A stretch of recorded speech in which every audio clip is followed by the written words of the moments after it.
Professora, e a visão da senhora? Nós temos algo a complementar, muita coisa faltando, como foi dito aqui no Estatuto. A senhora acredita que ele não traz avanço também, que ele traz avanço? Qual é a posição da senhora? Boa noite, obrigado pela presença. Boa noite, Renato, obrigada pelo convite, boa noite aos integrantes da mesa.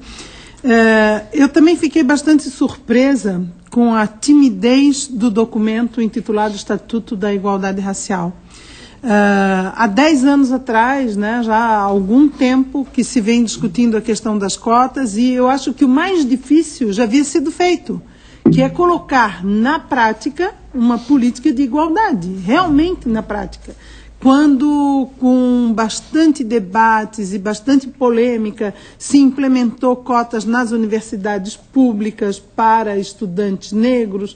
Então, o mais difícil, que era a instalação real de uma política de implantação de um trabalho para a igualdade, para uma desigualdade que vem de muito tempo, já havia sido feito na sociedade, e eu acho que havia espaço para o nosso Congresso, tanto a Câmara dos Deputados como o Senado, avançar.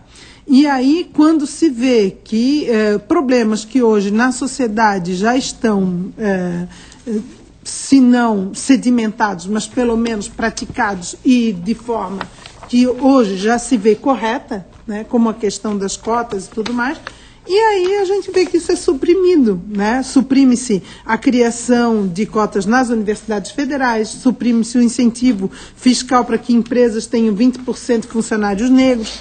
Uma das coisas assim que mais me chamou a atenção, inclusive, é a não criação de políticas especiais de saúde para a população negra, né? Então, você observa através das estatísticas, e é uma realidade, e a gente tem que encarar isso de frente, que nos partos, ao dar à luz, né, morrem mais 40% a mais de mulheres negras do que mulheres brancas. Isso não são dados inventados, são dados do Instituto Brasileiro de Geografia e Estatística.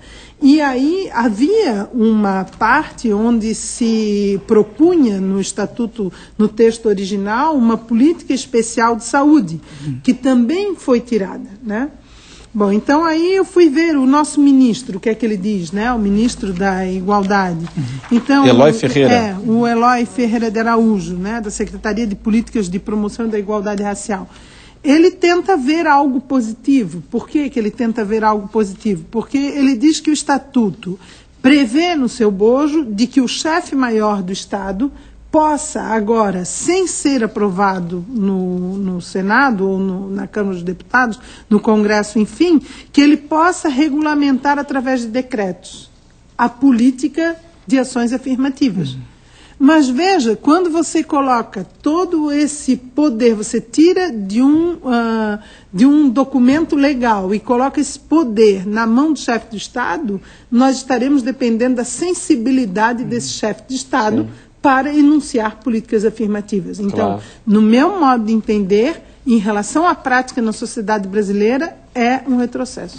Bom, professor Paulino, e no entendimento do senhor, imagino que o senhor vai nessa linha de raciocínio também, é isso que ficou faltando, aquilo que nós comentamos aqui. Boa noite, professor. Boa noite. Bom,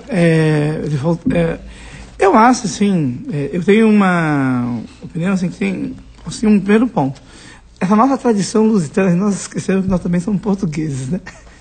E essa cultura lusitana nossa, que tudo vai ser resolvido numa única lei, ele nos coloca problemas, porque a lei, ela é a expressão de uma fotografia da correlação de forças. E, infelizmente, no Congresso Nacional, você tem uma correlação. E desses últimos meses, que tudo que vem para o Executivo é modificado e destruído. E sem muita reflexão. Isso de um lado. De outro, eu acho que, às vezes, esse esforço na lei, ele tira a chão de algo que é mais importante, que é a mobilização das pessoas. Então, às vezes, nós fazemos avanços institucionais, só que nós não temos um suporte atrás de pessoas, de muita gente, né, não só da liderança, mas muita gente brigando e tensionando. Então, esperar, ou seja, com essa configuração de Senado, nem falo de Câmara, mas de Senado, que ele consiga dar conta de problemas seculares, acho muito difícil. Então, agora, qual é o resultado? É triste ver que se você for num laboratório e fizer exames de hipertensão, qualquer outras, sairá lá valores, no meu caso, referente à população afrodescendente, está lá. Um exame tirado aqui em Santa Catarina. Porque já se sabe que as populações são diferentes. Sim. Então, nesse sentido, o Estatuto em si, ele implica um retrocesso. Eu acho que há outras questões que precisam ser discutidas, né? Assim, a própria ideia de um Estatuto de igualdade racial, eu acho ele problemático. A própria ideia de um estatuto, de uma lei... Sim, de precisar isso, né? Diz, ela é complicada, quer dizer. Sim. Por quê? Porque através de uma série de iniciativas, seja do poder público, seja da sociedade civil, nós já vimos fazendo muitos avanços bastante interessantes. Eu gosto muito da ideia das ações afirmativas, porque ela é isso, ou seja, você chega para a sociedade e diz, olha, temos um problema, reconhecemos que temos um problema? Sim, temos um problema. O presidente Fernando Henrique, em 95, pressionado pelo governo, pelo movimento social, já havia admitido isso em 95. Então, o que acontece agora? Bom, cada organização e cada instituição precisa estabelecer metas e cronogramas. Sim, sim. Essa ideia de metas e cronogramas que você vai pelo convencimento e que exige uma mobilização constante dos interessados é muito importante. Claro.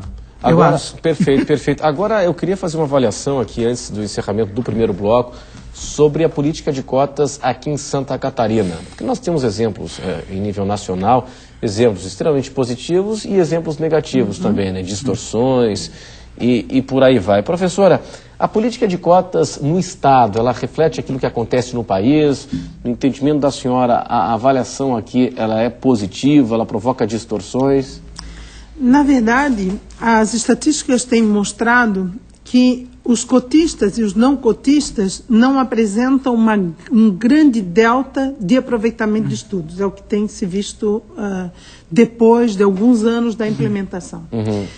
No início, houve realmente bastante problemas. De que ordem? Porque ao se colocar uma ação de cotas, por exemplo, numa universidade pública, como aqui a nossa Universidade Federal, ou em outras universidades, essas instituições ainda não estavam preparadas para bem acolher esse estudante que tinha um diferencial.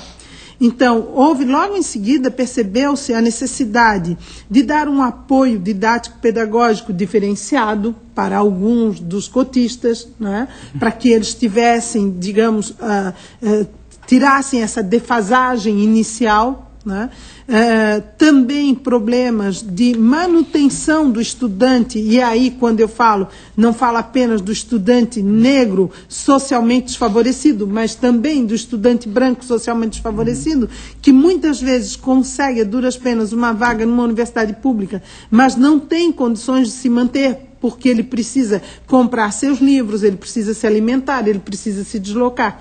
E as universidades, então, uma vez admitida a solução das cotas, passaram a criar outras ações afirmativas para dar as condições. E aí, ao longo dos anos, o que a gente vê, ao longo desses 6, 8, 10 anos de ações afirmativas, é que o estudante, quando bem pautado, quando bem encaminhado, né, aparece o bom rendimento dele. Até com relação a notas melhores do que os demais? A estatística mostra isso, né? A questão de uns 10 ou 12 dias atrás saiu uma estatística nos jornais nacionais mostrando que a nota é muito próxima, né, que a média geral dos dois segmentos de estudantes cotistas e não cotistas é muito próximo. Então, isso vem provar realmente se em algum momento no passado nós tivemos dúvidas de ações afirmativas, sim, que não tenhamos mais. Claro. Ou seja, vamos dar as oportunidades que os resultados aparecerão.